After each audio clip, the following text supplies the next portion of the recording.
And okay, and Kid Icarus flew too close to the sun. Oh, you guys are spitting right now in the chat, yo. The wings of Icarus. Rayleigh coding ships. Wow, yeah, yo. Huh.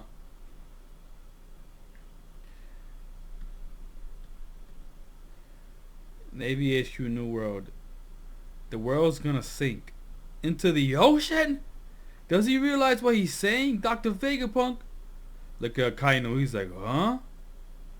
The town of mockery, Mocktown. They're laughing at him. The guy's a riot. Is he trying to panic everyone and take the world down with him? How the heck is the whole world meant to sink, Mr. Genius? The City of Water 7. They know about it. If he was just talking about this city, I'd believe him in an instant. But the whole world, it'd take a lot more than rising tides to do that, right? The underwater prison impelled down. My boy Doflamingo heard it too. He's laughing.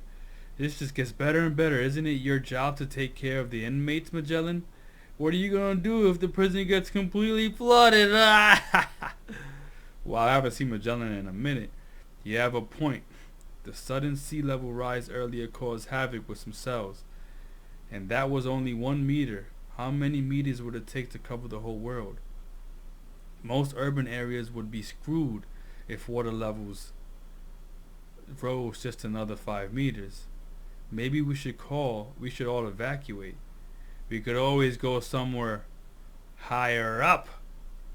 Huh. Doflamingo knows shit, bro. I don't know if he meant in the sail or higher up where Eneru is. Eneru went to the moon. That's what everybody keeps speculating, right? Because he knows. He knows. Ryugu Kingdom, Fishman Island. Father.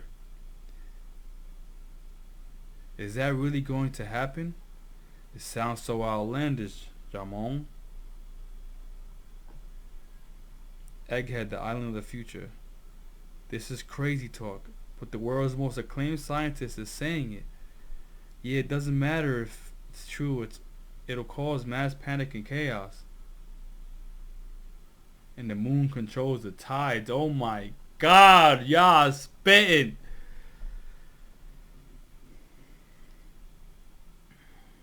Enough with the lies and madness, Vegapunk. Let everybody just listen up. They look heated too. They know it's true.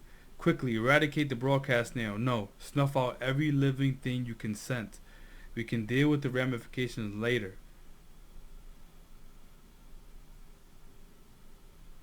Damn, Stella, did he really spill the beans on everything?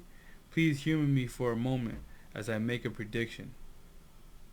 Assuming my sensor data is accurate, a few days from now, as I record this, an exceptionally vicious earthquake will rock the entire planet.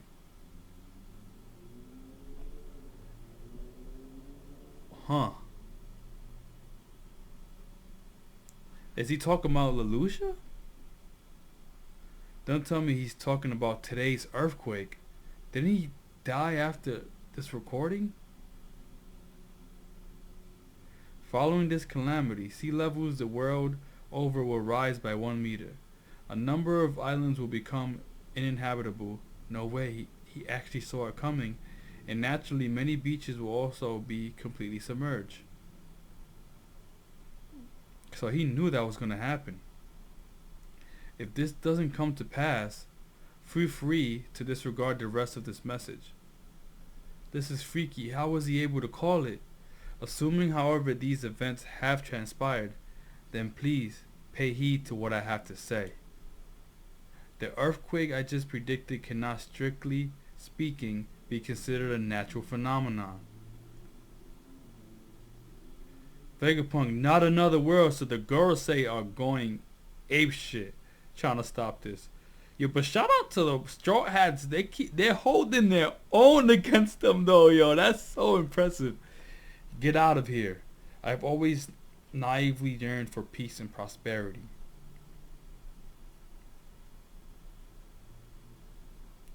Nico Robin catches them.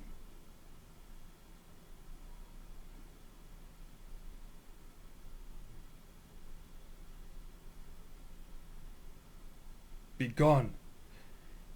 And that brought me to what proved to be my first grave sin. Ha. So York actually referred to her sin. That's funny. Like a couple chapters ago. Mars, what is the status of the power station? I'm seeing to it now. We must preserve the contents of that room. Almost there. And that brought me to my first grave sin. Okay. I was fixated on my dream of developing an everlasting energy source. So that was his first grave sin. Creating it, right? That's always been his dream. But I guess he didn't know what these people wanted it for, right?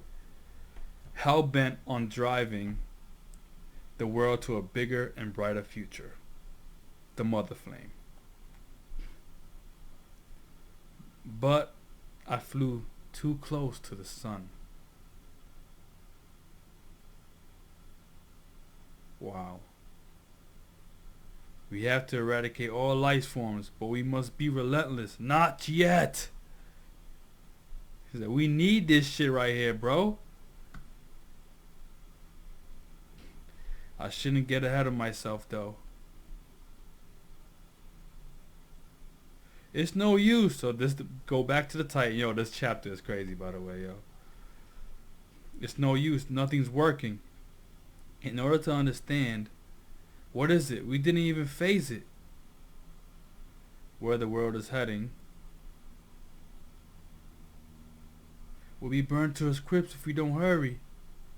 We must first address the past, specifically what happened between 900 and 800 years ago. Okay, we still get into it.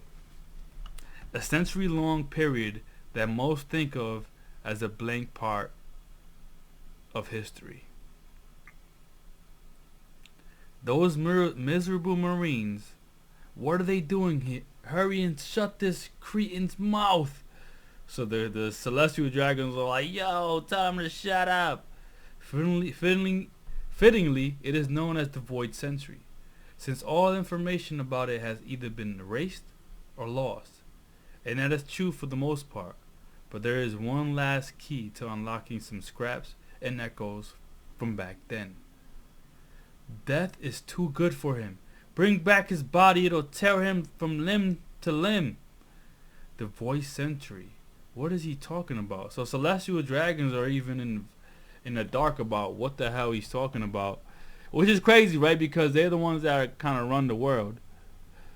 And don't know why. You know what I'm saying? That's weird. They have this huge privilege but don't know why.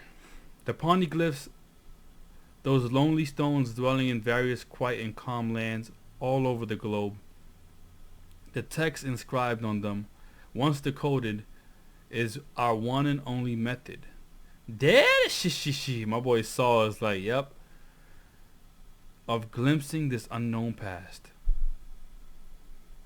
Hey, did you know that way back when 20 kings teamed up to create the world? I wonder if this old timer knows about any of them. Who can say, what do you think, Choo Choo?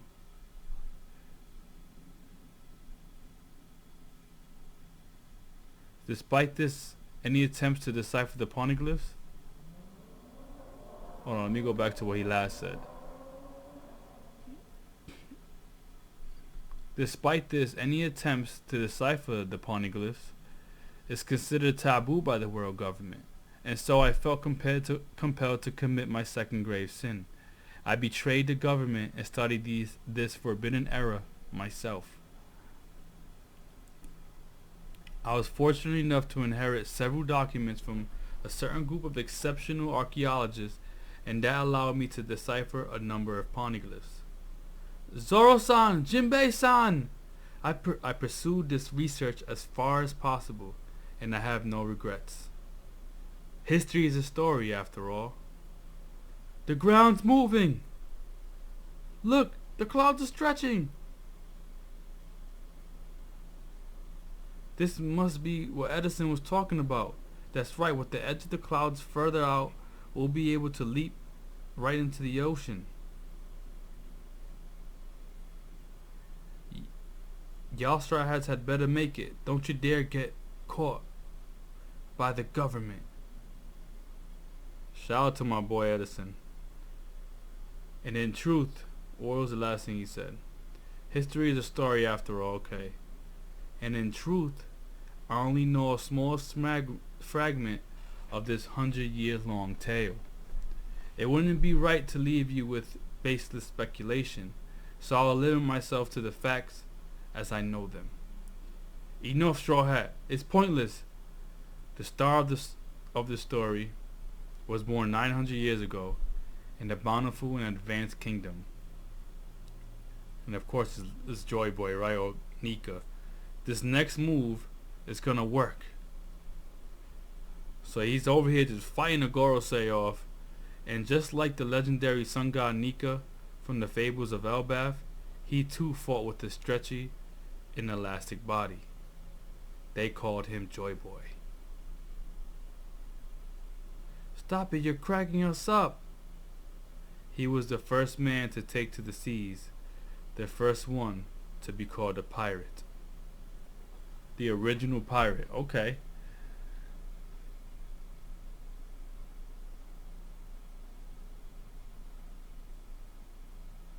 So in a bountiful and advanced kingdom, he was the first one to take to the seas?